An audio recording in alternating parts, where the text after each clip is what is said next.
petite vidéo concernant une chaudière à eau type Navienne NCB 240.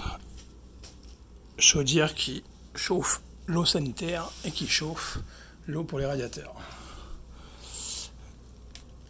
Donc on a en fait la partie sanitaire à droite et on va avoir la partie chauffage à gauche, lui étant l'arrivée du gaz.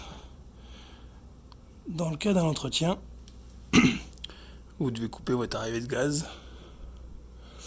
vous devez couper votre arrivée d'eau qui est ici présente pour le sanitaire, et pour le chauffage il est caché un peu plus haut là-haut.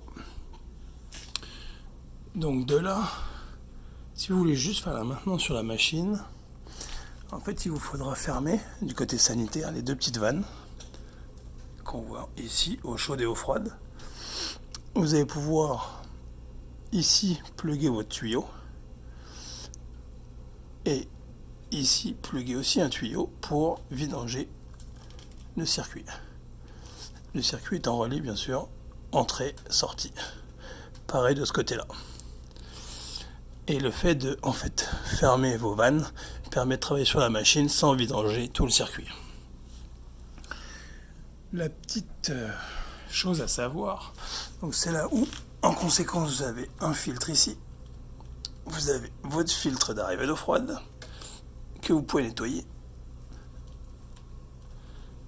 et vous avez, une fois que vous enlevez le capot, le filtre à air qui est sous le pipe à gauche, petit ami que vous pouvez nettoyer.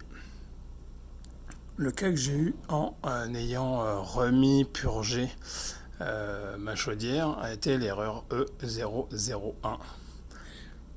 Et en fait il s'avère que j'avais purgé de ce côté-là. Donc ce qui se passe, c'est ce que vous faites, c'est que vous refermez vous mettez vos deux vannes à la verticale pour fermer. Vous branchez votre tuyau sur celui-ci. Ok. Et donc de là, ce qu'on veut, c'est enlever l'air qu'il y a dans la machine. Donc on rouvre la vanne, qui fait que l'eau va rentrer, monter dans la machine et redescendre et ressortir par ici. Et vous allez voir qu'on va éjecter de l'air. Donc j'avais fait ce côté-là, mais je n'avais pas fait ce côté-là. Et il se passe que la machine détectait une erreur de boiler, donc qui n'était pas contente au niveau de la chaudière. Donc une fois l'air vidangé, et bien quand je tire de nouveau de l'eau chaude, j'ai pas de souci. Le symptôme avec le E001, le code d'erreur était que à partir du moment où on tirait de l'eau chaude, on avait de l'eau chaude pendant 2 secondes et le boiler, en fait le sensor, se mettait en erreur puisque détectait une surchauffe et donc en conséquence se mettait en sécurité. Donc on n'a rien brisé. Néanmoins, c'est ça, il fallait trouver d'où venait le problème. Donc si ça vous vient à l'esprit de nettoyer vos filtres, faire votre entretien, sachez que il est très important de faire la purge, et ce sur vos deux circuits bien sûr. Voilà.